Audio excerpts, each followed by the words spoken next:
Pues esto es lo que viene a contarnos hoy Borja Pérez, Marketing Lead de Manfred. Borja viene a hablarnos de pasta, de dinero, de al final lo que te alegra al fin de todos los meses. Eso es. En concreto, él quiere explicarnos por qué tu colega cobra 135.000 euros mientras tú cobras 35.000.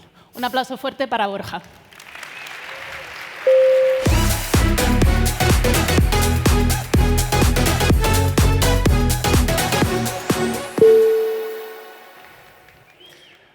Hola a todos, gracias por venir. Yo creo que voy a dejar el agua por aquí. Me has dicho que me coloque por aquí. Lo voy a dejar por aquí en el suelo si nos molesta. Encantado de estar aquí otro año más, que es el segundo año consecutivo. Gracias a todos los que habéis venido y gracias también a la organización por montar este pedazo de evento, que tienen una imagen espectacular. Yo como diseñador me encanta siempre ver lo que montan. Les había pedido que me dejaran bajar con una bola de demolición a lo Miley Cyrus, tirando billetes a todo el mundo, pero me han dicho que logísticamente no era posible. Así que os lo vais a tener que imaginar, ¿vale? Porque sí, como han comentado mis compañeros, vamos a hablar de pasta, vamos a hablar de dinero, vamos a hablar de algo que normalmente es un tabú en nuestro sector. Y mucho tabú también entre nosotros, entre compañeros, porque a veces no nos hablamos de lo que cobramos. Entonces, la idea de la charla es que entendáis por qué existen estas diferencias tan grandes. Creo que estamos, además, en uno de los puntos donde la horquilla salarial es más variable en cualquier posición. Me gustaría, antes que nada, pues para los que no conozcan o no entiendan qué hace un tipo de marketing aquí, presentarme. Esta foto es una pasada, ¿eh? Esta foto me la hizo Mari Carmen, que está por aquí en la organización, hace un par de semanas y ahora la uso para todo. Bueno, yo soy Marketing Lead en Manfred. Vengo de otros campos absolutamente diferentes, he sido recruiter antes y, pues, bueno, al trabajar en Manfred tengo mucho contacto con salarios de muchísima gente, ¿vale? Vengo aquí a contaros esta parte porque creo que deberíamos hablar con más transparencia de esto. Creo que se habla poco, parece ser que sacamos el informe y todo el mundo le parece maravilloso, pero luego las empresas muy pocas publican salarios en las ofertas de empleo, ¿no?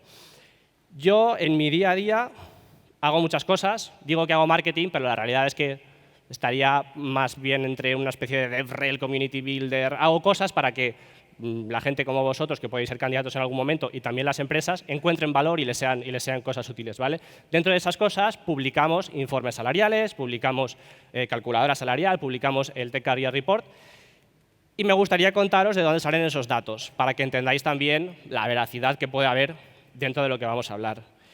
Hay mucha gente, más de 100.000 personas, que cuando se registran en Manfred nos dicen pues, en qué rango salarial están o en qué salario están y también por qué cantidad se quieren cambiar, ¿vale? ¿Qué nos ayuda eso? A que si nosotros anonimizamos los datos de 100.000 personas, podemos tener una muestra muy grande de en qué roles y con qué tecnologías y con qué experiencia está la gente cobrando las diferentes empresas, ¿no? Entonces, de ahí es donde salen todos los datos que vamos a ver hoy. Y antes de meterme en el meollo y en la teoría de la charla, me gustaría que jugáramos a un juego. Yo no sé si conocéis este concurso. Yo creo que han hecho muchas versiones, ¿vale? Creo que han hecho muchas versiones. Ahora mismo, no sé si lo han reeditado, creo que lo presenta Carlos Sobera o algo así, pero, y aunque parezca que esta foto es de los 80, no es real, esto es de los 2000, ¿vale? Yo me crié viendo a Carlos Lozano, que en ese momento yo decía, wow, Carlos Lozano, estaba además aprendiendo los números con 6 añitos, tal.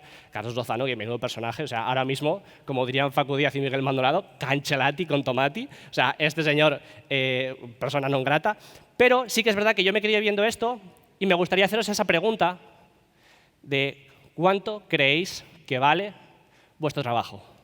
Quiero que penséis, no solamente en lo que cobráis, no es el salario que vosotros recibís a final de mes o el salario que negociáis anualmente, sino en cuánto vale el output que vosotros generáis, ¿no? Y si eso se corresponde con el salario que cobráis. Haced ese ejercicio mental en un momento. La verdad es que no puede ser igual. Si no, las empresas no existirían. Las empresas tienen que ganar un porcentaje de lo que vosotros hacéis. Entonces, vuestro output siempre va a ser más grande que lo que cobráis. Pero la idea de hoy es que entendáis por qué cobráis lo que cobráis. ¿Cuánto vale vuestro trabajo? ¿Vale 20.000, vale 30.000, 40.000, 50.000, vale 100, vale 200.000? Hay seguramente en esta sala 2 currículums que sean exactamente iguales, año arriba, año abajo de experiencia, pero con las mismas tecnologías, y si preguntáramos salario, seguramente veríamos que hay una diferencia muy grande. Entonces, ¿por qué pasa esto? ¿Por qué hay compañeros que están cobrando mucha más pasta en otras empresas de lo que estoy cobrando yo ahora mismo? ¿Son mejores? ¿Soy yo peor? ¿No? Creo que muchas veces nos hacemos esa pregunta de ¿por qué he aplicado a este puesto y no me han cogido y sigo cobrando lo que estoy cobrando, ¿no? He cogido algunas ofertas de ejemplo, en este caso todas de backend senior, empresa de producto.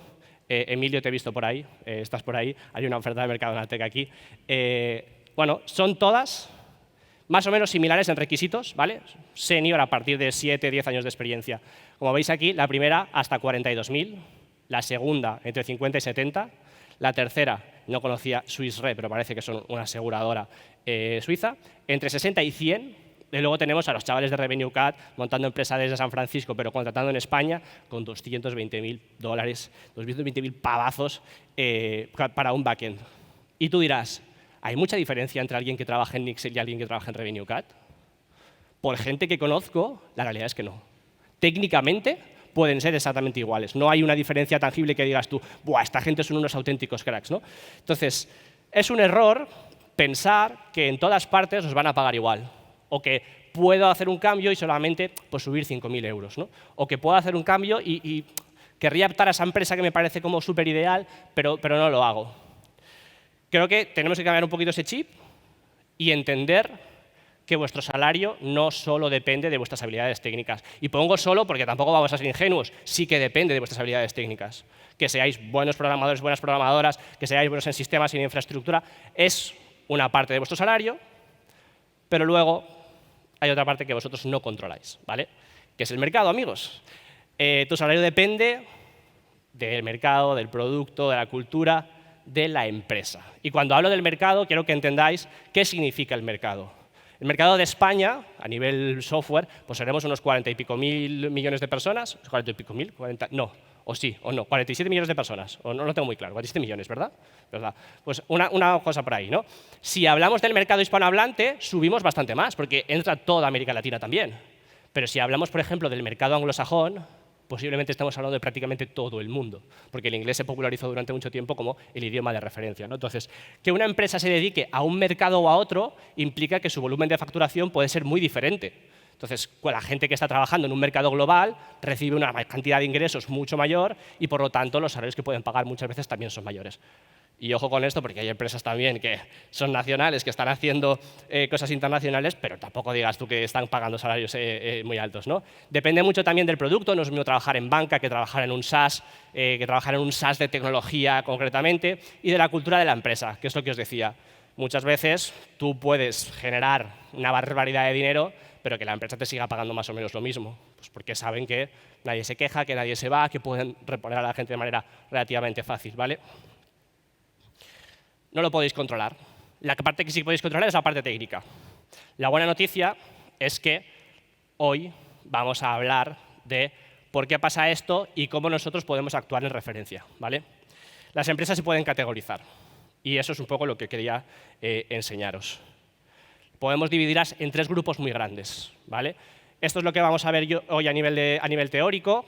Grupo número 1, grupo número 2, grupo número 3. Ahora entraremos un poquito más en detalle. Esta idea no es mía, quiero que lo sepáis. Esta idea es de Gergely Oros, que es posiblemente la mejor newsletter o el mejor contenido técnico que hay a día de hoy en Internet, aparte del podcast de Len y todas estas historias, pero creo que él aplica además un razonamiento como bastante profundo a problemas un poquito más complejos, ¿no? La newsletter se llama The Pragmatic Engineer. Este chico pues, viene a haber trabajado en empresas como Skype, como Skyscanner, como Uber, y desde hace unos años pues, simplemente es escritor, crea contenido, ha hecho hace poquito un eventazo del Pragmatic Summit que ha traído a un montón de gente buenísima, a Kent Beck y a muchísima gente de esta súper tocha, y yo le leo bastante, es la única newsletter que pago a día de hoy. O sea, esto es importante. Creo que son como unos 14 pavos al mes o algo así, pero el contenido es muy bueno. Entonces, yo leí este post hace aproximadamente un año y dije, este tío está hablando de un mercado que no es el nuestro. O sea, lo que se paga en Estados Unidos, lo que se paga en Reino Unido, lo que se paga en India, no tiene absolutamente nada que ver con el mercado español. Y dije, pero yo tengo los datos, que es lo que os he dicho antes, y tengo mucho conocimiento del mercado español, entonces puedo hacer la fusión y hablar de cómo es el mercado español. que es un poco lo que os traigo hoy. Esto ya ha salido anteriormente pues, en artículos de Manfred y en redes, y he intentado darle una vuelta de tuerca para explicarlo un poquito mejor. En principio vamos a ver solamente estas 3 partes. Yo creo que nos va a dar tiempo a ver la segunda parte. Entended que en estos 3 tiers o en estos 3 grupos están prácticamente casi todas las empresas que podemos categorizar, ¿no? En ese primer grupo, empresas tradicionales y consultoras, todos podemos saber más o menos qué son. Empresas tradicionales, pues eso, banca, seguros, telco, gente que no se dedica a la tecnología, pero que sí que es verdad que tienen un core tecnológico a día de hoy ya importante. Y luego, pues empresas de outsourcing, de consultoría tecnológica de toda la vida. Tier 2 o grupo 2, startups y scale-ups nacionales. Todos conocemos pues, muchas startups o empresas que han sido startups y conocemos esas empresas que ya hace 5 años o 6 años eran startups y que a día de hoy ya están pues, internacionalizando o asumiendo otros mercados o intentando hacer otros verticales de producto, ¿no? Y luego estamos en el tier 3, que ya es como, bueno, esa gente súper top en la que me gustaría trabajar, MongoDB, Datadog, X, Google, esas empresas gigantescas, que algunas de ellas contratan en España y que muchas veces aplican salarios de Estados Unidos y que, por lo tanto, hacen pues, que eso suba, ¿no? Antes de meterme en cada uno de los tiers, vamos a explicar un poquito el gráfico. Como veis, son 3 campanas de Gauss en las que empezamos con muy poquita población, es decir, cada zona rellenada es más o menos la cantidad de población que puede haber en cada una de las campanas. Empezamos con muy poquita población, llegamos a un punto cúspide que sería la mediana salarial, más o menos, ¿vale? Y bajamos otra vez y, como veis, hay zonas en las que se solapan, ¿vale? Esto quiere decir que en las últimas personas que están en esa campana están cobrando más o menos que las primeras personas que están en la siguiente, ¿vale? Y os diría que un 50% de la gente en tecnología está en el primer grupo y otro 50% está en el segundo. En España igual estamos en un 60-40, no lo tengo muy claro, ¿vale? Eso es más difícil de saber. ¿Qué empresas están en el Tier 1? Pues bueno, como os decía, pues, Deloitte, Accenture, Singular, Telefónica, es decir, empresas que se dedican o a la consultoría tecnológica o que su producto es otro, vender hipotecas, vender seguros, vender otra cosa, ¿no? Su proceso de selección es bastante sencillo. Normalmente no es una cosa muy loca que tú tengas que prepararte ahí una mini oposición, pero tienen también desventajas que normalmente pues, tú tienes una franja salarial y ya está, que ahora veremos que hay otras empresas que tienen como unos bonuses, ¿no? Y luego la jerarquía es muy clara. Tú sabes que para subir o para ascender tienes que hacer A más B más C. En Indra hay como 17 niveles para subir, es una auténtica locura. Algunas de esas empresas de consultoría se dedican al outsourcing, es decir, tú estás trabajando para un cliente externo como si fueras parte de ellos, pero realmente no. O sea, una cosa así un poco que deberíamos empezar a extinguir, pero parece que nunca. Y aquí los salarios, también os quiero explicar el tema de los percentiles. Aquí los salarios se encuentran más o menos entre unos 40.000 la mediana, y en el momento en el que vamos hacia las partes superiores de esa campana, vemos que pues, el 25% de la gente que está en la parte alta está cobrando unos 50.000 y que el 10% de los últimos están cobrando unos 60, ¿vale? ¿Es imposible cobrar más? No. Hay gente en consultoría que está cobrando más, sin ninguna duda. Pero, generalizando, esto serían más o menos un poco los salarios, ¿no? En el grupo número 2, aquí encontramos una variedad de empresas muy grande, porque no solamente entran startups, sino software factories, consultoría boutique, empresas, por ejemplo, como Mercadona-Tech, que son una empresa aparte de un grupo, ¿no? Entonces, aquí sí que es verdad que hay un poco de un heart attack. Normalmente, principalmente son empresas financiadas, SaaS, fintech, marketplaces, healthtech, muchísimas verticales, pero sí que es verdad que aquí buscan que empieces a rendir desde el minuto 1 porque están quemando dinero. Entonces, los equipos son muy senior, con esa mentalidad de producto, los salarios tienen un variable normalmente asociado a los resultados, o así cerramos ronda, o así si vendemos, o así. Entonces, ahí sí que hay unas condiciones que puedes pegar el petardazo o tu salario se puede quedar más o menos en lo que tienes, pero hay algo más, ¿no? Y luego los procesos de selección sí que son más exigentes. No significa que sean imposibles, ¿vale? Pero sí que es verdad que esa mentalidad de producto, esas buenas prácticas, el testing, la infraestructura, saber cómo desplegar las cosas, bueno, y a día de hoy ya pues, mentalidad de producto y de IA, te diría. Entonces, la mediana suele subir, ¿vale? Y los percentiles también suelen subir. La mediana está en el percentil 90 de la consultoría, para que lo entendamos, ¿vale? Y luego estaría ese grupo número 3, que aquí ya tenemos pues, las grandes tecnológicas y las scale-ups, pues, que son también un poco como más internacionales, ¿no? En España tenemos pocas scale-ups internacionales, pero las hay. Y aquí ya normalmente hay muy poquita gente. Los equipos ya son globales. Estás trabajando con gente de la India, con gente de Estados Unidos, con gente en Londres. Bueno. Y la compensación se vuelve un poquito más compleja, porque ya no solamente tienes tu salario más un variable, sino que entran en juego normalmente las acciones, ¿vale? Las RSUs, que se llaman Restricted Stock Units o algo así, que muchas veces tú pues, negocias, pero no las compras el primer año, sino que las vas desbloqueando a lo largo de los años que estás o a lo largo de los hitos que va cumpliendo la compañía. Los procesos de selección aquí sí que son bastante complejos. Muchas empresas reciben muchísimas candidaturas y lo que hacen es meto mucha fricción para que muchos candidatos se caigan antes de que lleguen. No todas las empresas son Google, pero sí que tienen unos procesos relativamente grandes y complejos. Ahora después lo veremos, ¿vale? Pero sí que aquí vemos que los salarios se disparan, ¿vale? La mediana está en los 90.000, el percentil 90 está en los 130.000, pero a partir de ese percentil 90 tenemos hasta 200, 250, es una barbaridad, ¿vale? Pero claro, aquí, yo después de hacer esto, yo decía, aquí hay algo que no me está cuadrando. O sea, yo aquí estoy viendo algo que no tiene mucho sentido. Estamos metiendo en el mismo grupo a empresas que no tienen nada que ver y que además sus salarios, sus condiciones son muy diferentes.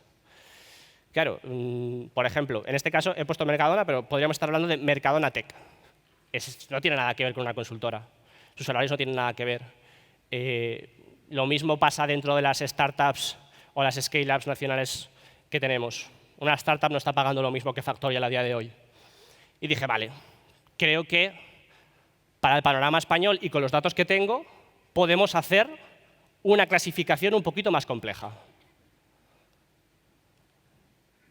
Aquí está. Me he venido muy arriba, el gráfico no lo he hecho yo, gracias Cloud por hacerme un gráfico tan precioso. Y he metido 6 grupos diferentes. Y ahora os voy a explicar cada uno de los grupos de manera muy resumida y sobre todo qué empresas estarían en cada grupo y qué no. Como veis aquí, las curvas cambian un poco. Tenemos una curva pequeña, inicial, que ahora os explicaré lo que es, y tenemos una curva muy alargada al final, que cubre un rango salarial muy amplio y donde hay muy poquita gente, ¿vale? No sé si esto pasa en otros mercados, pero en el mercado nacional pasa, ya no lo vais a ver. Os lo pongo grande para que lo veáis. Esto no está en ninguna parte todavía. Supongo que lo subiremos en algún momento pues, la semana que viene. Pero esto es exclusiva para vosotros. En el Tier 1, ¿qué estaría? Pues empresas muy pequeñitas o consultorías nacionales, ¿vale? Empresas muy pequeñitas, pues yo recuerdo una que hemos trabajado en Manfred, Arachnosoft, pues yo qué sé, hacen un ERP para peluquerías y cosas así, como no tienen una gran infraestructura y pues pagan lo que pueden pagar. Realmente las peluquerías pues no desembolsan una gran pasta en productos y así pues igualmente pues consultoras que están en este punto, ¿no? O sea, pueden tener clientes internacionales, ojo, pero están pagando como una consultora nacional, o como una consultora de hace más o menos unos 10 años, ¿de acuerdo? Aquí hay muy poquita gente. Hablo muy poquita y estamos hablando de miles, pero comparado con el resto. Y estamos hablando de miles porque las consultoras tienen miles de personas. Pero sí que es verdad que en este segundo grupo ya entran las consultoras grandes, ¿vale? Y empresas más tradicionales, pues eso, de banca, de seguros, etcétera. Pues aquí tenemos Accenture, Singular, BBVA, Telefónica, todo el grupo de Iberia, que parece que hacen aviones, pero hay un software de la leche ahí y tienen mucho outsourcing en muchas consultoras. Startups nacionales pagan más que en consultoría, ¿vale? Pues ahí os pongo algunas que no tenéis por qué conocer, vosotros conoceréis otras, porque startups salen pues, como champiñones, hay una cantidad absurda. Una persona puede ser una startup, 10 personas pueden ser una startup, pueden llevar 10 años y seguir llamándose startup. Hay muchísimas. Y he metido un asterisco tanto en SeatCode como en Mercadona Tech, porque, claro, son empresas que pertenecen a un grupo mucho más grande, ¿no? A Mercadona o a Seat. Pero la realidad es que trabajan bastante más similar a una startup, pagan como una startup, quiero decir, tiene sentido meterlos aquí, ¿vale? Pero no tiene nada que ver con las scale-ups nacionales que tenemos a día de hoy. No todos son unicornios, pero sí que están en un proceso ya de internacionalización y están contratando equipos en otros países o tienen ya una infraestructura mucho más grande, ¿vale? Ahí podemos meter pues, Factorial, Cabify, Typhoon, Fiber Globo y muchas otras, ¿vale? Hay muchas más de las que podemos pensar. En el siguiente tier tendríamos ya los SaaS consolidados y esas scale-ups internacionales que ya están un poco en todo el mundo. GitHub, Docker, Vending Express, que son los italianos estos que han comprado ahora Eventbrite, pero que han comprado otras empresas como Vimeo, como Meetup, que luego hacen una limpia ahí tremenda, pero tienen unos salarios que, pues oye, que le paguen a un junior unos 60.000 pavos en España es una cosa que no se ve, ¿vale? Y que para ellos tiene sentido. FreePick o Revenue Cat, por ejemplo, que por ejemplo están en un punto de, oye, estamos expandiendo, estamos ganando mercado, estamos generando equipo, pero no están en este punto, no son esta gente, ¿vale? Y no están pagando como esta gente. O sea, el otro día leía una absurdidad que un ingeniero de X en Reino Unido había alcanzado el récord que se conocía de compensación, que eran unas 600.000 libras. Hombre, aquí hay ya otro nivel, ¿no? Entonces, creo que esta categorización para nuestro mercado tiene más sentido. Y es verdad que en estos dos últimos tiers hay muy poquita gente comparado con el resto. Porque al final en España pues, hemos tenido un desarrollo más tardío a nivel tecnológico. Sí que es verdad que tenemos una cantidad de talento brutal, por eso estas empresas están pescando aquí y hay mucha gente que conocéis que están trabajando en estas compañías, pero por norma general el 50% se concentra en los tres primeros tiers, ¿vale? ¿Qué podéis hacer vosotros con toda esta información? Bueno, yo os digo lo que haría yo.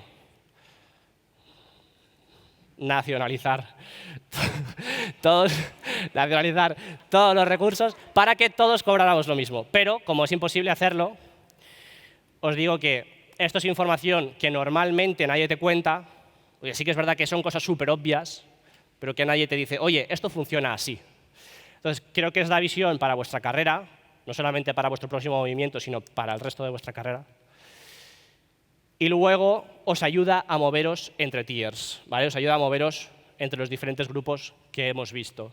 Dar el salto entre el primer grupo y el segundo, ¿vale? Estamos hablando de la hexamodal, ¿vale? De esos 6 grupos. Dar el salto entre el primer grupo y el segundo no es complicado, es fácil, muy fácil, ¿vale? No necesitáis tener unos conocimientos increíbles. El salto al tercer grupo, a esas startups, ya suele ser un poquito más complejo, requiere de mentalidad de producto, ¿vale? No es imposible tampoco. Es más, hay muchísima gente de consultoría que pasa a startups y son unos auténticos cracks. Y se me vienen a la cabeza muchísimos nombres de amigos y de compañeros que lo han hecho. Y os voy a decir una cosa, o sea, caso que además siempre me voló la cabeza. Un chaval, 1 año y medio en Singular, que es la empresa pues, a la que pertenece Manfred, ¿no? 1 año y medio en Singular. Pasó el proceso de Datadog y pasó a cobrar más de 100.000 pavos. 1 año y medio. O sea, estas cosas pueden pasar, requieren estudiar, requieren prepararse, pero es factible.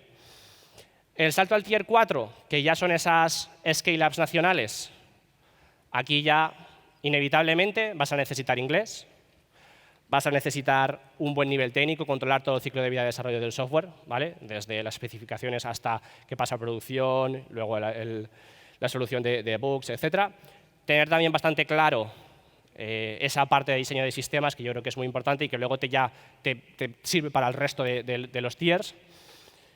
Y luego dar el salto internacional, aunque parezca como que da mucho miedo, no es tan complicado y requiere más preparación que mejorar técnicamente, ¿vale?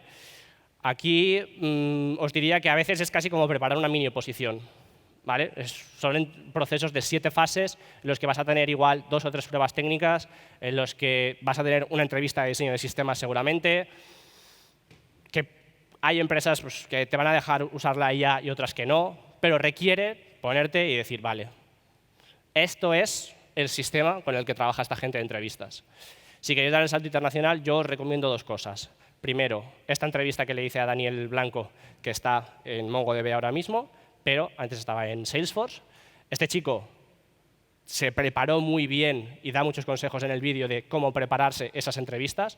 Y luego hay un libro que nombra Dani en la entrevista, que es Cracking the Coding Interview, que te da muchas pistas de cómo funciona todo ese proceso de entrevistas en empresas muy grandes. No todo el mundo quiere trabajar ahí. Hay gente a la que le va la marcha y hay gente a la que no. Entonces, depende un poco lo que te apetezca, vas a tener una prioridad u otra, ¿vale? Lo más importante que quiero que os quedéis de aquí es que las cifras parecen muy llamativas. Es decir, ¡buah, cobrar 200.000 pavos me parece increíble! El ritmo con el que se trabaja en empresas donde tienes esos salarios es complicado, ¿vale? Ahora mismo recuerdo a una chica que además hemos conocido hace poco, que estaba trabajando en Reddit y que nos decía, es que quiero tener una vida familiar, necesito una conciliación y ahora mismo con el trabajo que tengo en Reddit es absolutamente imposible, ¿no? Prefiero irme a un sitio donde vaya a cobrar menos, pero que mi estilo de vida o mi ritmo de vida sea mucho mejor. Tú decides cuáles son tus prioridades. No tienen por qué ser siempre el dinero o tener un impacto en miles de personas. Al final, si tú trabajas en una empresa que usa miles de personas, cualquier cambio que tú haces o cualquier subida de producción que tú haces puede impactar en muchísima gente. Pero igual tu objetivo no es ese. Igual tu objetivo es un reto tecnológico o montar algo que esté guay con mis compañeros o cualquier otra cosa. Y esto es muy importante y a veces nos dejamos llevar un poco por esta ceguera de la pasta y nos olvidamos del resto.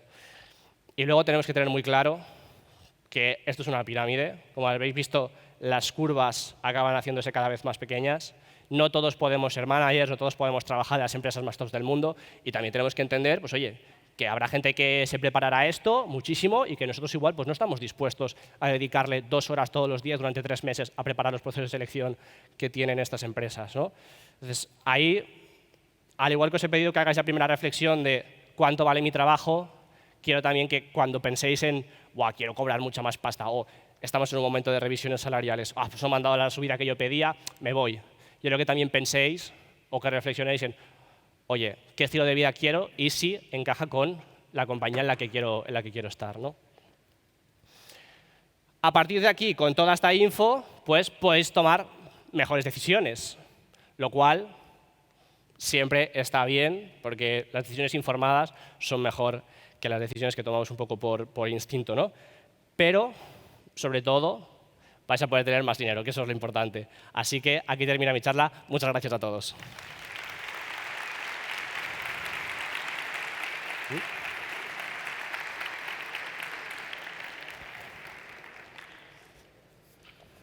Creo que vamos a tener bastante tiempo para preguntas. Sí. Aquí están estos chicos que me han presentado. Muchas gracias, Borja. Muchas gracias, Borja. Y sí, efectivamente, llega el momento en que todos habléis de pasta. Entonces, ¿hay preguntas en la sala? En primera fila veo las primeras, porque soy miope, como Cortaos. os he dicho. Aquí en el crono pone que tenemos 12 minutos. Es la primera vez que me sobra tanto tiempo en una charla. Por favor.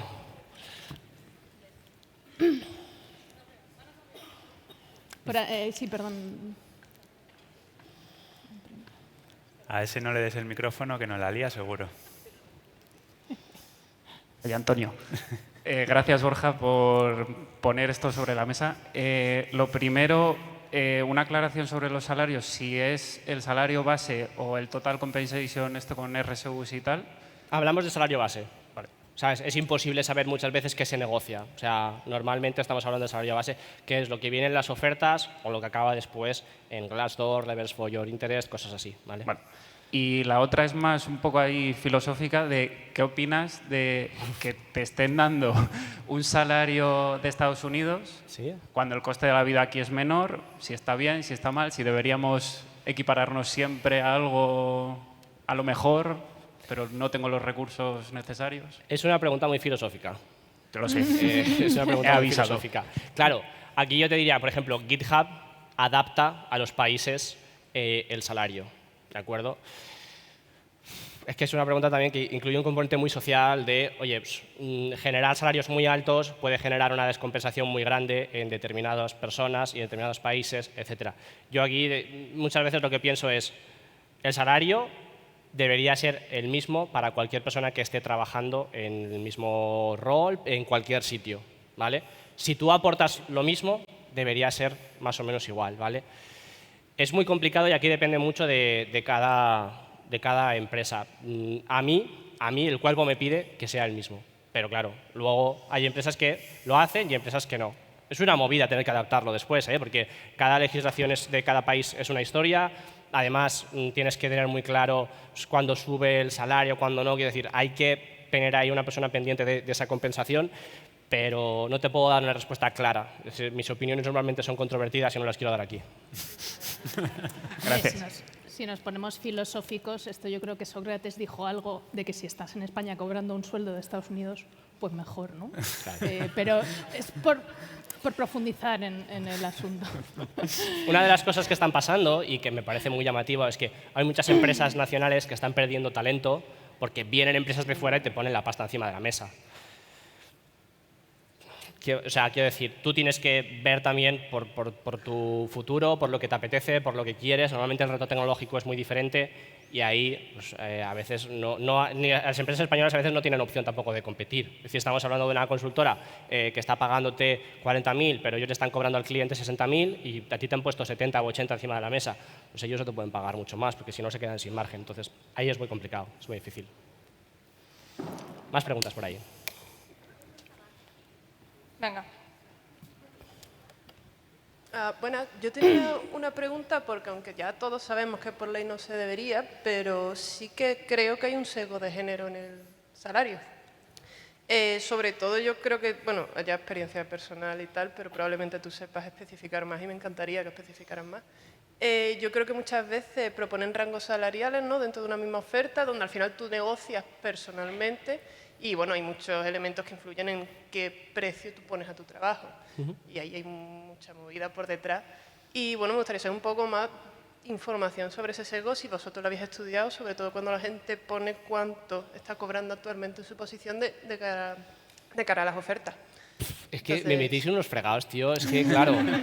Claro, un caramelito y además es el elefante en la sala. Sí, esto existe. Hay gente que lo quiere negar. También quiere negar el coronavirus, también quiere, o sea, yo qué sé. Hay negacionistas de esto, existen.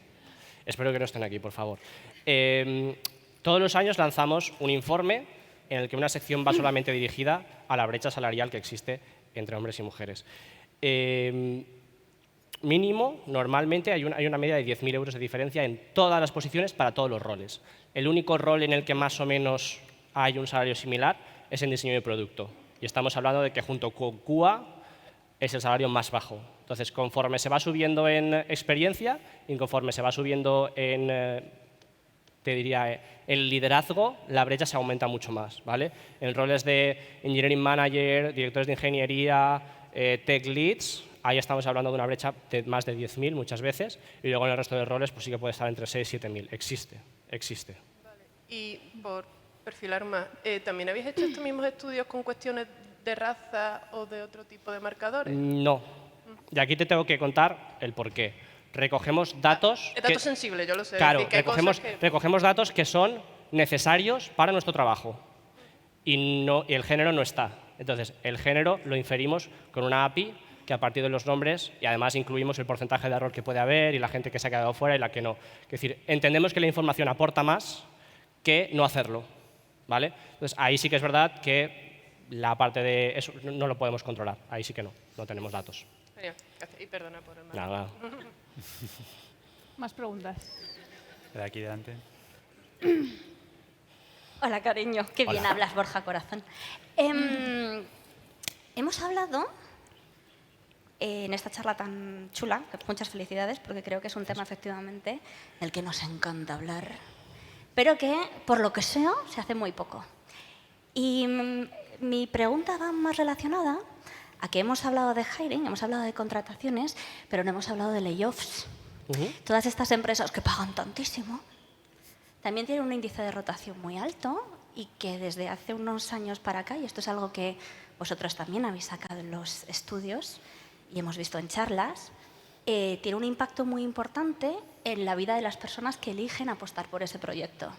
Cierto es que, oye, si te tiras 2 años cobrando 260.000 euros, eso está de puta madre para empezar a pagarte una casa, pero no sé si compensa esa tensión de haber sabido que el histórico de esa empresa es de quizá contratar o engordar o voy a vender mi empresa y lo que es algo que ha pasado mucho con las Skylabs en este país, que es que contrato mucha gente, ¿no?, para luego vender mi volumen. Empresas de producto que de repente parecen consultorías, macho, se convierten en cárnicas. Entonces mi pregunta es, si la gente que conocéis, que forma parte de los procesos, se interesa o está sensibilizada por ese riesgo tan alto que tiene trabajar en una empresa que a priori tiene esas condiciones que pueden ser muy interesantes en el papel. Es lo que comentaba un poco antes. A la gente no le importa el riesgo porque venimos de un momento en el que si tú te querías cambiar cada 6 meses lo podías hacer. Entonces, a día de hoy, la gente senior que realmente puede optar a estas posiciones, lo que dicen es, voy a hacer carrera 2 añitos aquí y ya soy ex-Google. Me pongo ex-Google y tengo un currículum como tal. O me monto mi compañía o lo que sea. Luego hay otra gente que prioriza otras cosas. Hay otra gente que prioriza la tranquilidad, el saber que no va a pasar esto, porque hay gente en consultoría que se tira 10 años, 15, los que sean, y que luego ya después de los 15, como ya tienes tantas primas y tanta historia, no te merece la pena moverte, y dices, bueno, sí, me gustaría hacer otra cosa, pero es que priorizo esta estabilidad que he tenido, lo bien que estoy aquí ahora mismo, la libertad que tengo para hacer cosas, depende mucho del tipo de perfil. Y luego sí que es verdad que, igual que contaba este caso de la chica de Reddit, existe gente que estalla y acaba quemadísima y dice, yo aquí no quiero volver a saber nada más. Y hacen un cambio de carrera importante o de rol o de tipo de empresa y se van a otro tipo de empresas donde saben que la rotación es mucho menor, que la cultura de la empresa es muy diferente. Mira, tú sabes que vas a cobrar aquí una pasta, que vas a trabajar un huevo, pero que realmente después, si has sido de los últimos en entrar, tienes un peligro muy grande de que a día de hoy, en un layoff, salgas rápido. Pues ahí tenemos la respuesta también un poco vinculado con la pregunta anterior, porque claro, no todo el mundo se puede permitir hacer esto. Ese perfil tan concreto que comentas, al final también fortalece ese sesgo tan grande, ¿no? Porque solo un determinado grupo de personas se pueden permitir tomar esa decisión. Eso es. Muchas gracias. Nada. Más preguntas en... Por allí. Tenemos a Jorge por ahí. En la quinta Hay muchas caras fila. conocidas aquí, es una maravilla. Yo ya no vuelvo a venir otro año, 2 años consecutivos me parece bien, el tercero ya, que venga otra persona. Borja, muchas gracias por la charla, muy interesante. Nos has ofrecido una segmentación por tipos de empresa que me parece muy relevante, pero yo te quería preguntar por otro tipo de segmentación, y son aquellas empresas que apuestan por el trabajo en remoto versus las que prefieren presencialidad en oficina. Si has visto mucha diferencia, porque al final es un incentivo interesante, entonces, no sé, ¿cómo...? Aquí te diría 2 cosas. Muchas consultoras no se pueden permitir quitar el teletrabajo porque entonces no contratarían a nadie. Esto es real. Las empresas que están volviendo al híbrido o al presencial están pagando un 20% más que un salario normal. Es decir, si una empresa en remoto puede pagar 40, esta empresa va a pagar cerca de 50 mínimo por ese mismo perfil, ¿vale? Y luego sí que es verdad que hay una tendencia a volver al híbrido, pero que también luego se están montando muchas startups que no tienen, o sea, no recibimos los datos porque todavía son muy pequeñas, que están ya empezando en remoto. Entonces, hay una categorización que se puede hacer. La gente, y te lo digo porque tengo datos de ofertas, sacamos una oferta en Manfred con presencialidad 3 días y tienes 200 aplicaciones, como mucho. Sacas una oferta en remoto y olvídate, todo el mundo quiere trabajar en remoto. Todo el mundo se quiere ir de empresas que están volviendo al híbrido. Porque la gente quiere una conciliación con su vida mucho mayor. Existe, sí, pasa. Lógico. Tenemos A ver, por tiempo aquel para lado una que más, no- no mucho más. No, por allí no hay nadie. Ah, por allí Vamos. arriba tenemos otra. Bueno, yo quisiera preguntarte qué opinas de las SDC, Bueno. o sea, los Software Delivery Center, que hay, sobre todo en años anteriores, han venido muchas empresas de fuera donde los sueldos son elevados, en Inglaterra 80, Suiza 100, y han venido a España, han hecho un Software Delivery Center donde los sueldos son más baratos y son más competitivos.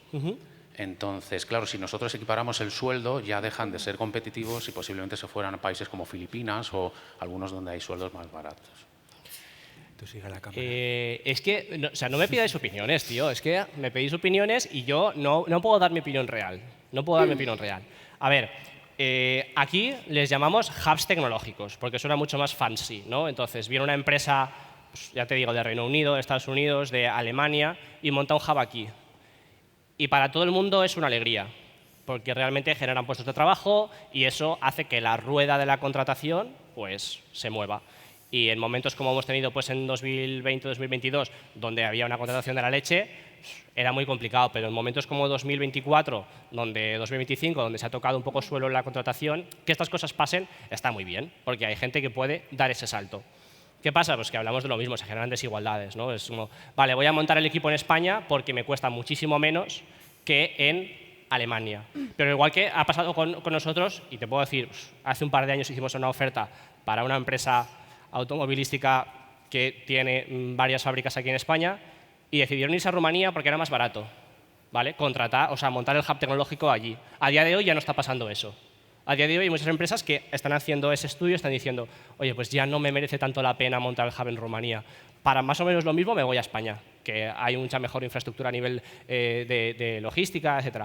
Entonces, bueno, está muy bien porque además nos permite mejorar, o sea, es que es muy controvertido porque las empresas piensan, joder, me está subiendo los salarios, pero luego para la gente que se quiere mover o que quiere cobrar otros salarios, ha empujado a que los salarios suban. Es decir, que esto pase, ha empujado a que otras empresas digan, vale, pues para poder competir con esta gente y traer a la gente que a mí me interesa o a la gente buena, me tengo que subir a esto. Entonces, es difícil de valorar. Yo siempre opino que mientras sea bueno para la gente y para los candidatos, genial. Luego, claro, tienes el problema de que para ti es bueno, pero para la gente que está en el país de origen, que igualmente ya dejan de contratar allí o ya hacen un layoff para poder contratar aquí, pero es una putada. Entonces, son preguntas controvertidas que tienen respuestas imparciales, te diría. Vale, gracias. Nada.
La Universidad Carlos III de Madrid presenta el grado en Ingeniería en Tecnologías Cuánticas, el primero de estas características en España. Un programa que integra informática, matemáticas, electrónica, telecomunicaciones e inteligencia artificial. El grado se imparte en modalidad bilingüe y ofrece la posibilidad de formación dual, combinando el aprendizaje en la universidad con experiencia directa en empresas y centros de investigación. Cursa con nosotros el grado en Ingeniería en Tecnologías Cuánticas.